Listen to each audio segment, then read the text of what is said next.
Hello friends, तो चलते हैं मल्टीपल चॉइस के कुछ और क्वेश्चन करेंगे आज हम इस वीडियो में। तो हमारा क्वेश्चन नंबर 11 आ रहा है क्योंकि 10 तक हमने कर लिया है, तो 11 में नंबर क्वेश्चन आज करने वाले हैं। The system 3x minus y equal to 2 and 6x minus 2y equal to 3 has a unique solution only when. समझ रहे हो बेटा क्या बोल रहा है? ये बोल रहा है कि इक्वेशन ये कि यहाँ पे है, ये कि यहाँ पे, और ये यूनिक सॉल्यूशन दिखाता है। तो यूनिक सॉल्यूशन के लिए तुम्हें कंडीशन पता है क्या? यूनिक सॉल्यूशन का कंडीशन ये होता है कि a1/a2 is not equal to b1/b2। तो a1 यानी a1 का मान देखो तो k है, b1 का मान देखो तो -1 है। समझ रहे हो? बात समझ में आ रहा है क्या? क्योंकि y का कोएफिशिएंट -1 है। अगर a2 की बात करें तो 6 है, b2 की बात करें तो -2 है। क्या समझ रहा? ओ तो मुझे लिखना क्या है? a1/a2 is not equal to b1/b2 for unique solution। Unique solution का कंडीशन है, समझ रहे हैं? तो जरा देखो a1 का वैल्यू k/6 इक्वल टू -1/-2। तो ये क्या हो जाएगा? k इक्वल टू 6 उधर जाएगा, 6/2 3, k इक्वल टू 3। समझ रहे हो बात? यानी हमारा ऑप्शन कौन है? k is not equal to, ठीक है, नॉट इक्वल टू भाई, सॉरी, ठीक है, k is not equal to 3। तो यानी हमारा आंसर है k is not equal to 3। ठीक है जी, बात समझ में आ रही है क्या आपको? ओके, अगले क्वेश्चन पर चले क्या? बड़ी आसान क्वेश्चन तो समझ में आ गया। ओके, क्वेश्चन नंबर 12 देखो यार, ये भी वही बोल रहा है, यूनिक सॉल्यूशन इसके पास भी है। The system x minus 2 equal to 3, 3x minus ky equal to 1 has a unique solution only when। इसमें भी यूनिक सॉल्यूशन पूछा है बड़ा हमारा क्वेश्चन में। तो देखो यार, नहीं बन पाएगा क्या? कंडीशन क्या रहता है? a1/a2 is not equal to a2 is not equal to b1/b2। तो लिखते हैं a1 क्या है इसमें, देखो यार 1, a2 क्या है इसमें 3 is not equal to b1 -2 k। तो इधर जाएगा तो क्या हो जाएगा? k is not equal to 3 दूना -6, k is not equal to -6। तो ऑप्शन नंबर बी पे जाएगा। समझ में आ रही है क्या बात आपको? तो ये आंसर हमारा दिख रहा है आपको? क्या हो रहा है? समझ में आ रहा है क्या? यहाँ पे डी आया था क्या पहले में? 10-11 में डी आया था, इसमें क्या आ रहा है भाई? बी आ रहा है। नेक्स्ट पार्ट पे चलेंगे। तो नेक्स्ट पार्ट है 13वां क्वेश्चन है नो सॉल्यूशन। नो सॉल्यूशन का कंडीशन क्या होता है कि तो नो सॉल्यूशन कंडीशन है a1/a2 equal to b1/b2। No solution condition क्या होता है? a1/a2 equal to b1/b2 is not equal to c1/c2। ये सॉल्यूशन का केस होता है। क्लियर है? समझ में आ रहा है बात आपको? तो मैं लिख लेता हूँ, इसके बाद कंपेयर कर लेंगे, समझ में आ जाएगा कि क्या होगा। ठीक है, ओके। तो देखो यार, इसमें a1 यानी 1, a2 यानी 5 equal to 2/k is not equal to 3/, और रखा तो इधर आएगा तो माइनस में रहेगा -3/7। ठीक है, ये कहानी बनेगी।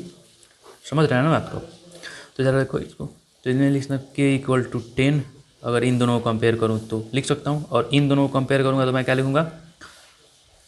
14/3 is not equal to k। इधर तो माइनस आ जाएगा, -14/3। तो समझ रहे हो कौन सा कंडीशन सही रहेगा हमारा? ये तो आ नहीं रहा है, ये तो आ नहीं रहा है ना। समझ रहे हो बात को? इससे कंपेयर करोगे तो यहाँ पे जाएगा 7 दूना 14, 3 इधर आ जाएगा तो -14/3 आ जाएगा। k is not equal to -14/3 और k इक्वल टू 10। तो ये ऑप्शन हमारा सही रहेगा, ऑप्शन नंबर 1 के साथ जाएंगे। ठीक है, कोई एक कंडीशन सेटिस्फाई करना चाहिए। समझ रहे हैं? क्वेश्चन नंबर 14 पे चलेंगे।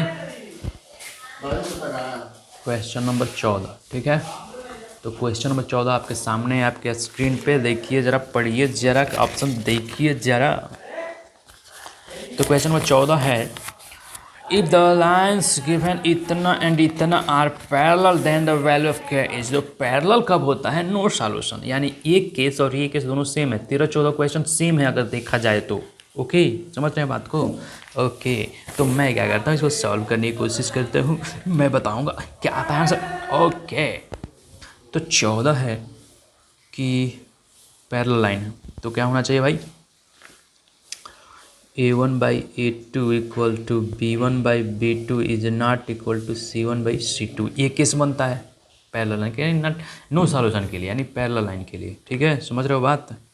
हाँ, तो ज़रा बताओ यार, ये 3/2 equal to 2K/5 equal to, ये इधर जाएगा तो क्या होगा, -2 इज नॉट इक्वल टू है, सॉरी। ओके, ये वन तो है, ये है क्लियर। बात समझ में आ रही है आपको क्या, ये बात क्लियर हो रही है?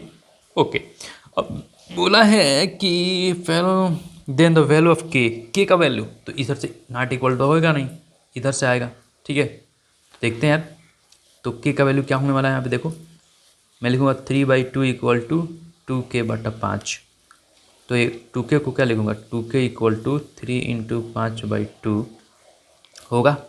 अब k इक्वल टू तुम लिखोगे तो क्या हो जाएगा, 2 जाके इधर, यानी 15/2 दूना 4, ये हो जाएगा k इक्वल टू 15/4। समझ रहे हो बात को? तो ये हमारा आंसर रहेगा, यानी 15/4 किसके साथ जाएगा भाई, ऑप्शन नंबर डी के साथ। समझ में पा रहे हैं क्या बात को? बताओ ना बाबू, समझ रहे हो क्या? अरे बाबूजी समझ रहे हैं? ओके, क्वेश्चन नंबर 15 पर चलेंगे। तो क्वेश्चन नंबर 15 में आया, ध्यान से देखिए अब क्वेश्चन को, जिससे मैं कवर कर पाऊँ इसका सॉल्यूशन।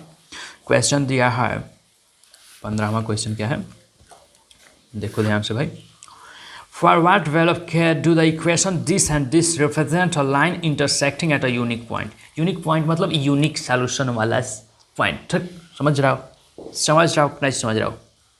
ओके, तो मैं यूनिक सॉल्यूशन के लिए जो पॉइंट होता है क्या होता है भाई, A1/A2 is not equal to B1/B2 होना चाहिए। ये कंडीशन होना चाहिए, ये कंडीशन याद होना चाहिए तुम्हें यार। अगर कंडीशन नहीं याद रहेगा तो फिर क्वेश्चन नहीं निकलेंगे इस तरह के। ठीक है, तो मुझे लगता है जब सवाल तुम्हें इसमें बनाने चलो तो इस पर कंडीशन देख लिया करो यार, कि मज़ा आएगा। समझ रहे हो? तो देखो यार, ए की जगह पे के है, A2 की जगह पे 3 है, is not equal to -2 divide by इधर था 1। समझ रहे भाई? तो k is not equal to -6 हो जाएगा। ऑप्शन कौन सा जाएगा? इसमें तो सब बराबर दिया तो होगा नहीं। आल रियल वैल्यू एक्सेप्ट -6, मतलब -6 के अलावा सारे वैल्यू के साथ ये सही रहेगा। समझ पा रहे हैं क्या बात को? बहुत बढ़िया बात है। अगले क्वेश्चन पे चलते हैं, क्वेश्चन नंबर 16 पे। देखिए भैया क्या कह रहा है question number 16। The pair of equation this and this has a unique solution exactly two solutions infinitely many solution no solution. ठीक है, मैं चेक करूँगा। तो कंडीशन चेक करने के लिए तुम्हें दिया गया है रूल क्या, कि A1 लिखो, A2 लिखो, B1 लिखो, B2 लिखो, C1 लिखो, C2 लिखो, और उसके बाद से उसका क्या करो, बटा करो तो आंसर मिल जाता है। तो पहले क्वेश्चन में देखो, मैं लिखता हूँ A1 equal to 1, B1 equal to 2, C1 equal to 5, A2 equal to, बोलो ना भैया, -3, B2 equal to -6, C2 equal to 1। Are you getting the point बाबो?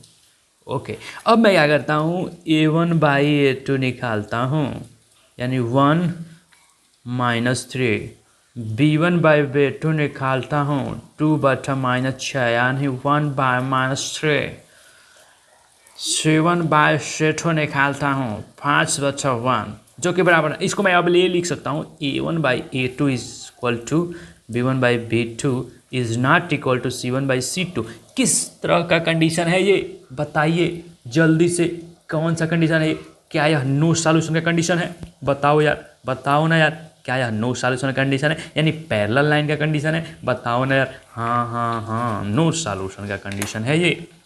तो मैं डी ऑप्शन के साथ जाऊंगा, नो सॉल्यूशन का कंडीशन बन रहा है। समझ में आ रही है आपको बातें क्या? नो सॉल्यूशन, ठीक है, ओके। अगले क्वेश्चन पे चलते हैं, क्वेश्चन नंबर 17। देखें, ध्यान से देखें, पढ़ें इसे, ध्यान से देखें। तो क्वेश्चन नंबर 17 भी हमारा सेम टू सेम उसी प्रकार का क्वेश्चन है। तो देखो ना यार, कैसे बनेगा। तो 17 नंबर क्वेश्चन आपने देख लिया है, फिर से वही रिपीट करेंगे कंडीशंस। तो मैं क्या करता हूँ, डायरेक्ट लिखता हूँ इस बार A1/A2 इक्वल टू 2/4 यानी 1/2। B1/B2 equal to B1 is 3, B2 equal to 6, 3/6 equal to 1/2। Okay. C1/C2 equal to 7, देखो इधर इधर आएगा तो -5 डिवाइड बाई इधर जाएगा तो -15, 5 1/3। Are you getting the point? Are you getting the point?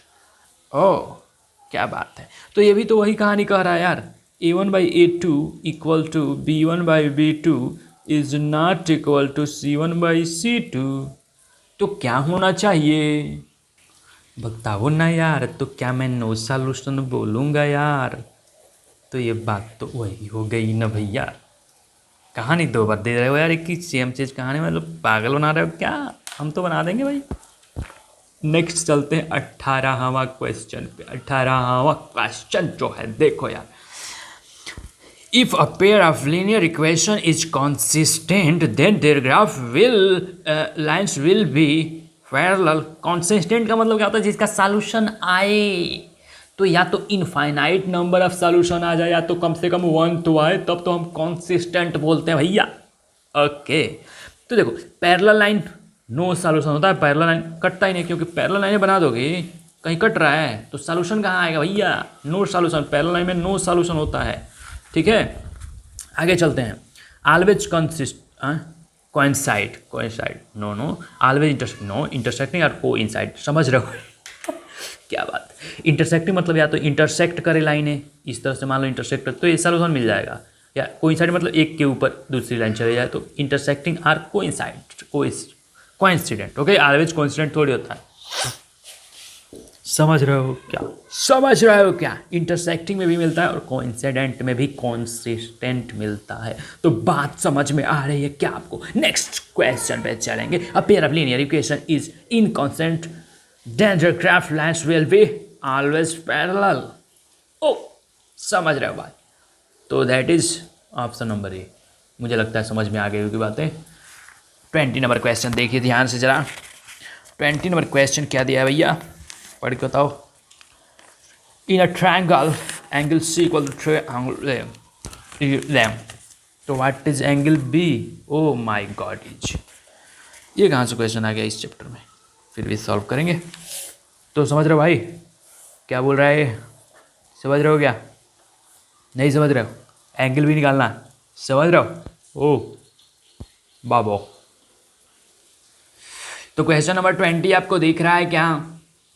इसमें इसने दिया है कि in a triangle ABC angle C equal to 3 angle B equal to angle A plus angle B। Are you getting the point? ये क्या दिया है आपको समझ में आ रहा है क्या? मुझे लगता है आ रहा होगा। ओके, तो मैं अगर देखूं तो एंगल C को मैं 3 एंगल B लिख सकता हूं ना यार। अब इन दोनों को देखो, 3 angle B equal to 2 angle A plus 2 angle B। तो मैं ये बोलूँगा angle 2 angle A equal to, ये 2 घटाओगे तो यानी एंगल B बच जाएगा। समझ रहे हो बात को ना? 3 एंगल यहाँ पे है तो एंगल 2 घटा दोगे तो एंगल B बच जाएगा 2 एंगल A। तो मैं बोलूँगा एंगल A बराबर एंगल B/2, यानी C का मान पता है, एंगल A का मान पता है। तो मुझे एक और बात पता है क्या? वो बात ये है कि एक त्रिभुज के अंतःकोण यानी angle A plus angle B plus angle C equal to 180 degree होता है। क्लियर है? समझने में दिक्कत तो नहीं है भाई? तो एंगल B/2 A का मान plus angle B plus C का मान 3 angle B equal to 180 degrees.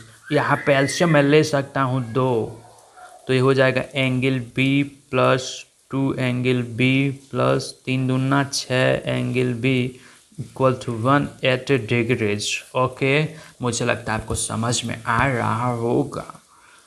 तो मैं यहाँ पे क्या लिखूँगा, 6 2 8 1 9, यानी 9 angle B equal to 180 into 2, angle B equal to 180 degree into 2/9, 9 दूना 20 टाइम्स, यानी एंगल बी इक्वल टू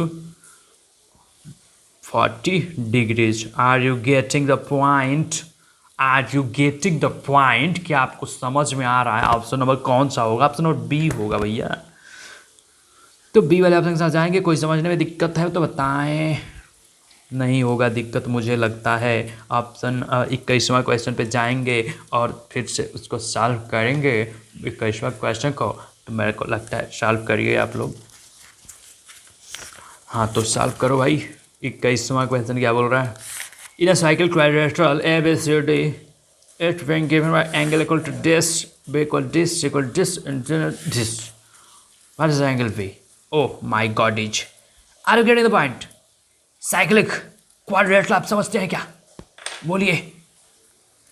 एक वृत्त के अंदर अगर एक त्रिभुज बना दे, चतुर्भुज बना दे, और ये जो चतुर्भुज होता है अगर वृत्त को टच करता है तो हम इस प्रकार के वृत्त चतुर्भुज को बोलते हैं साइक्लिक क्वाड्रिलेटरल।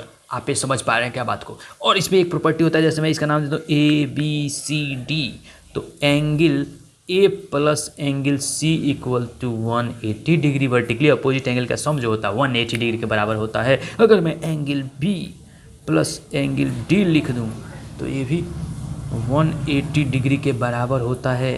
तो क्या आप समझ रहे हैं क्या? बताइए बताइए, जल्दी बताइए। समझ पाए हैं क्या बात? आगे चले क्या? ओके, मुझे लगता है समझ में आ गया होगा। यानी एक सर्किल में अगर एक ऐसा चतुर्भुज बना दे जो सर्किल को टच करे तो उस सर्किल को हम साइक्लिक उस चतुर्भुज को हम साइक्लिक क्वाड्रिलेटरल चक्रीय चतुर्भुज बोलते हैं। Are you getting the point? Are you getting the point? चक्रीय की वक्रीय, आई डोंट नो, इंग्लिश में मुझे समझ आता है। साइक्लिक क्वाड्रिलेटरल उसे ही बोलते हैं, ठीक है। तो मैं क्या करूँगा, A प्लस C को 180 के बराबर करूँगा तो मुझे क्या आएगा? AC को देखो ना यार, मैं पहला इक्वेशन के लिए सॉल्व कर रहा हूँ, यानी A का मान दिख रहा है क्या क्वेश्चन में? x plus y plus 10 degree plus x plus y minus 30 degree equal to 180 degrees.